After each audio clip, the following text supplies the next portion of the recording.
ঢাকা বিশ্ববিদ্যালয়ে মাননীয় প্রধানমন্ত্রী জনাব তারেক রহমানের সফরকে কেন্দ্র করে ছাত্রদলের আলোচিত বিপ্লবী এবং ত্যাগী নেতা জনাব আমানুল্লাহ আমানের সাথে যে নৃশংস ঘটনা ঘটেছে, সেই ঘটনা আপনারা সাদা চোখে যেটা দেখছেন শুধু সেটা নয়, এর নেপথ্যে অনেক কিছু আছে।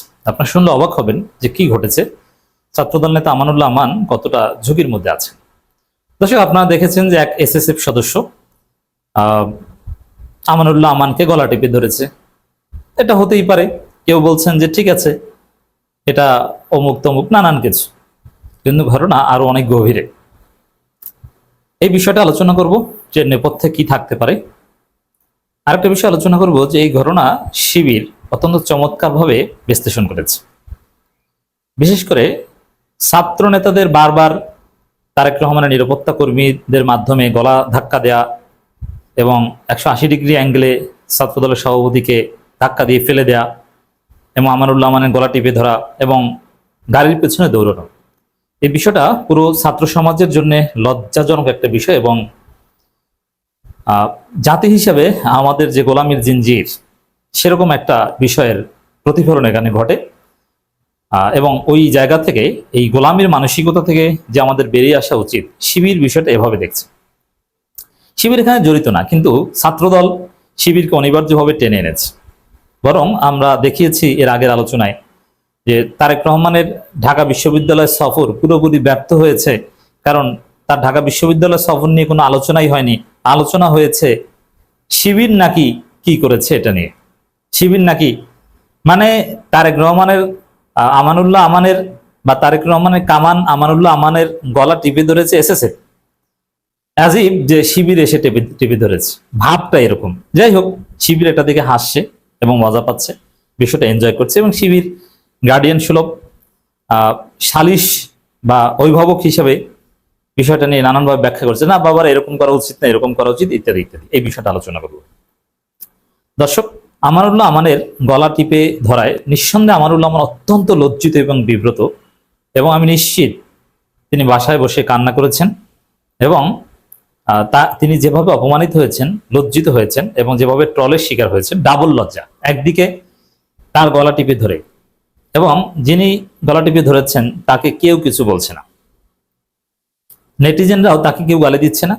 তারেক রহমানও তো এরকম তারেক রহমান তো এই কাজটা করতে পারতেন যে আমানুল্লাহ আমান একটা বিপ্লবী ছেলে, ত্যাগী ছেলে, এই ছেলেটাকে এভাবে গলা টিপে ধরলো একটা এসএসএফ সদস্য, তাও একটা বাচ্চা ছেলে, ঠিক আছে, দুইজনকে এক জায়গায় ডেকে একটু কোলাকুলি করিয়ে দিতে পারতো বা সরি বলাতে পারতো, তাও না। এর মানে ওই এসএসএফ সদস্যের বিরুদ্ধে কারো কোনো ক্ষোভ নেই, কেউ কিছু বলছে না, কেউ বলছে না যে এটা বাড়াবাড়ি করছে, বরং আমানুল্লাহ আমান নিজেই বলছেন যে না, প্রধানমন্ত্রী নিরাপত্তার স্বার্থে এটা করেছে।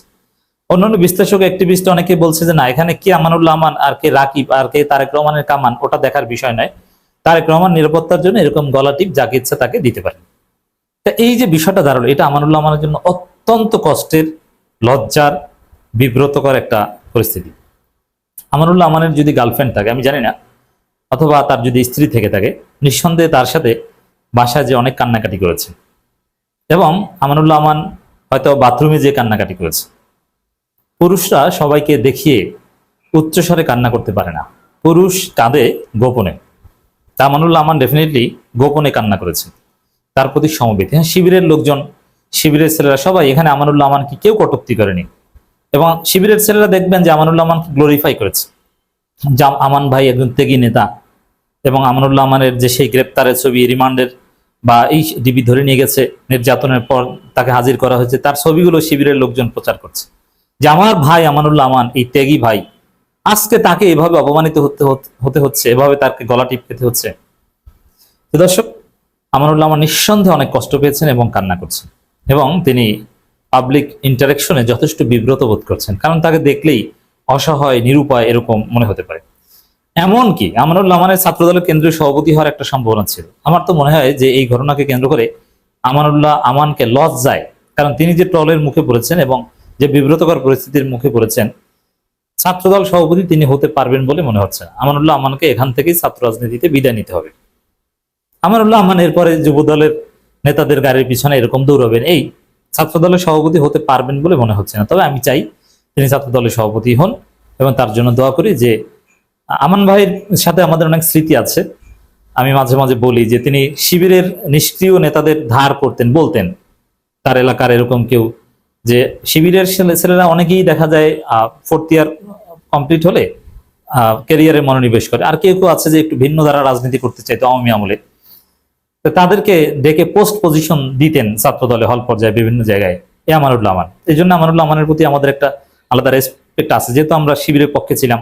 আর আমানুল্লাহ আমান শিবিরের সাথে একটা ভালো সম্পর্ক রাখতেন, শিবিরের ছেলেদের নিয়ে রাজনীতি করতেন।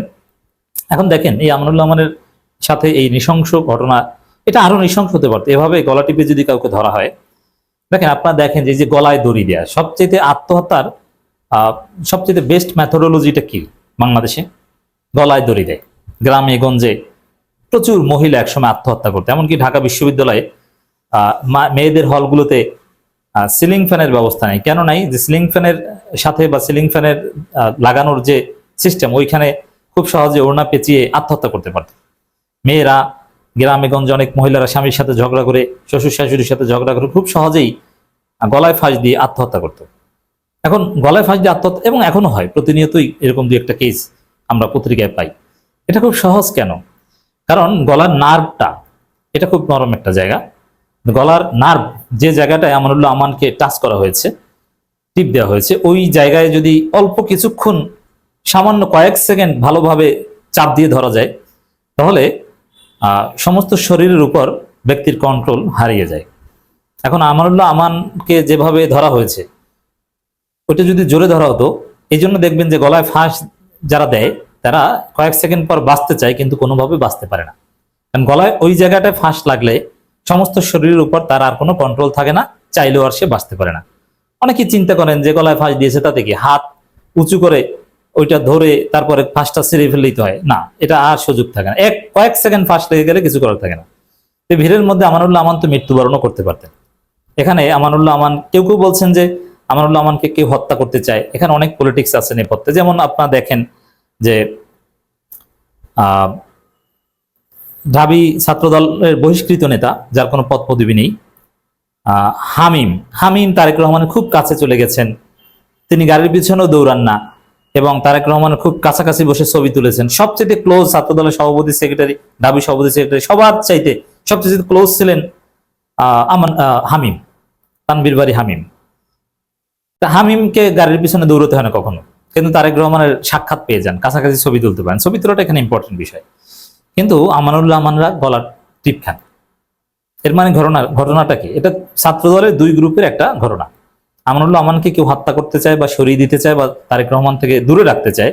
এবং এসএসএফ এর আজকে যারা দায়িত্বে আছে তাদের একটা অংশ কিন্তু, বা এই বেসরকারি সিকিউরিটি ফোর্স তারেক রহমানের, এরা কেউ কেউ ছাত্রদল হল পর্যায়ের নেতা ছিল, আমানুল্লাহ আমানের বিপরীত গ্রুপ।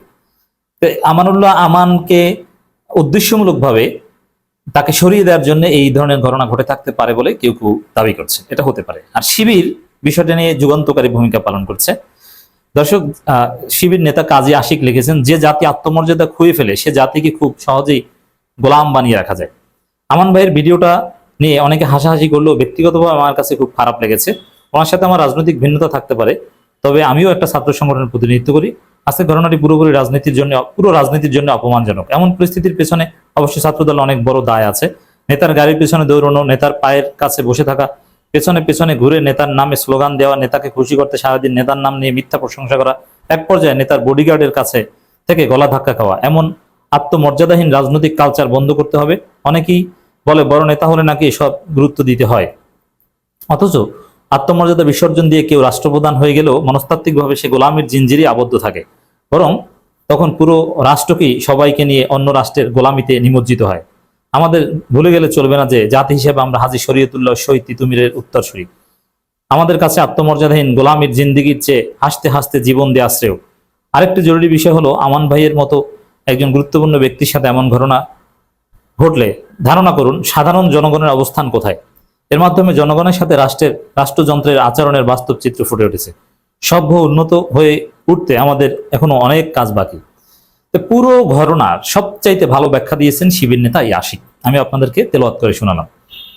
মানে শিবির এখানে ছাত্রদলকে মোটিভেট করছেন, আমাদেরকে মোটিভেট করছেন, পুরো জাতিকে মোটিভেট করছেন। না, আমাদেরকে এগিয়ে যেতে হবে, আমাদেরকে গোলামির জিনজির ছিন্ন করে আমাদেরকে স্বাধীন হতে হবে, আমাদেরকে মনে রাখতে হবে আমরা হাজী শরীয়তুল্লাহ শহীদ তিতুমীরের উত্তরসূরি। তো দর্শক, শিবিরের এই ভূমিকা ছাত্রদলের এই দুঃসময়ে, এই লজ্জার সময় সত্যি অসাধারণ হয়ে থাকবে। শিবিরের ছেলেদের লেখনী থেকে ছাত্রদলের যারা ভবিষ্যৎ নেতা তারা আশা করি মোটিভেশন নেবে।